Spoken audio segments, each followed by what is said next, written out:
Christmas, for many, is a magical time to be with family, exchange gifts, and of course watch Christmas movies. The main problem that I've found as an anime fan is there's just not that many Christmas-related shows or movies. So I went on a hunt to find what people considered the best Christmas anime around, and that search turned up today's film. So let's relax for a shorter video and talk about one of the most peculiar Christmas films I've seen.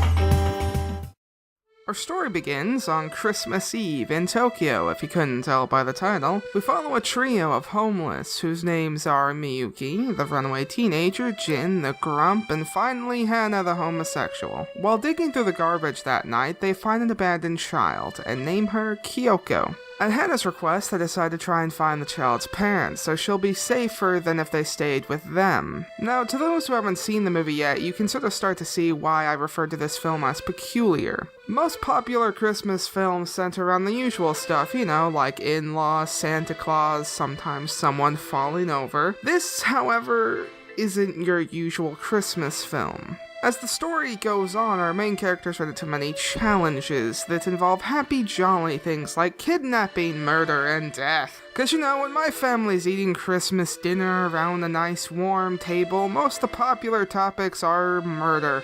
Films like these are often hard to do because they can't just rely on action or suspense to carry them through the film. This means if the characters or story are poorly written, then it can ruin the whole film. However, Tokyo Godfathers' characters and their development are masterfully done. Seeing how the cast banter back and forth with each other and deal with problems when things got tough was extremely entertaining. No matter how serious things got, there would still be a joke thrown in here and there, but never enough to ruin the mood, which is hard to do with some shows. I would talk more about the characters, but the rest is best to see for yourself. I know that's kind of a cliche card to pull, and it sounds like, oh, he just doesn't want to write more, but you'll enjoy the film more if I don't go into more detail here. Now, as many of us know, no matter how good a piece of media is, there's always going to be one part that is weaker than the others, and for me, that was the music in the film. First, we'll talk a little bit about the staff that worked on the music. The theme song was performed by Keiichi Suzuki, a name that many will recognize for his work on Earthbound. The ending was performed by Moonriders, a group that I'm not really familiar with, to be honest.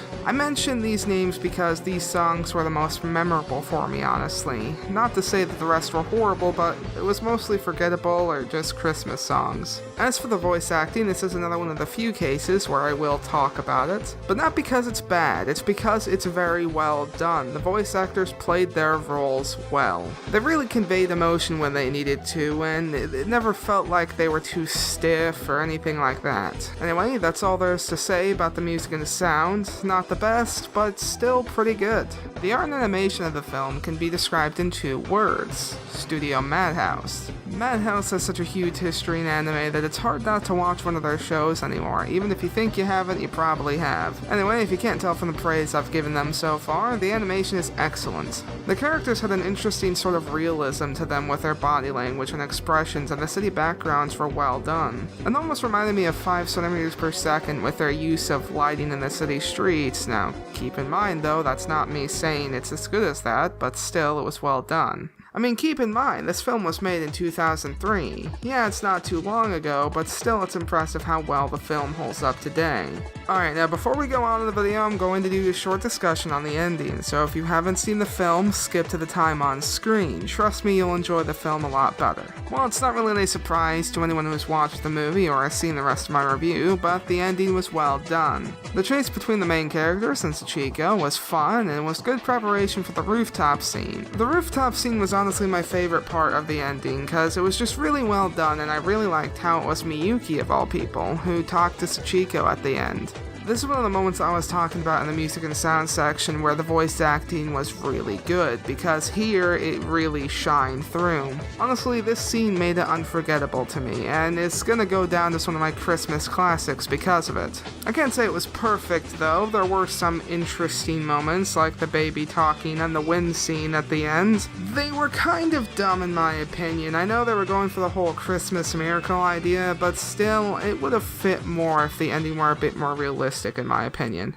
I know that anybody who's been watching my videos, these seem to be getting shorter and shorter with each episode, but I didn't want to make a super long video since I know a lot of people are going to be busy around this time. Not only that, but most of what I had to say was praise, and I wanted to be careful not to spoil some of the more interesting bits of the movie. In short, I love Tokyo Godfathers, and I think it's a must-watch for the holidays, especially for anime fans. My final score is going to be an 8.2 out of 10. From its story to its art, there were very few things that I could really pick at, honestly, and even those things couldn't ruin the experience for me. Anyway, if you made it here, I'm going to have a little special announcement. To start off 2017 well, I'm going to be doing a review of Neon Genesis Evangelion and its ending movie. It's going to be a 2-video special, and they'll both come out in January, hopefully. But with that, my time is up, and I wish you all a happy holidays.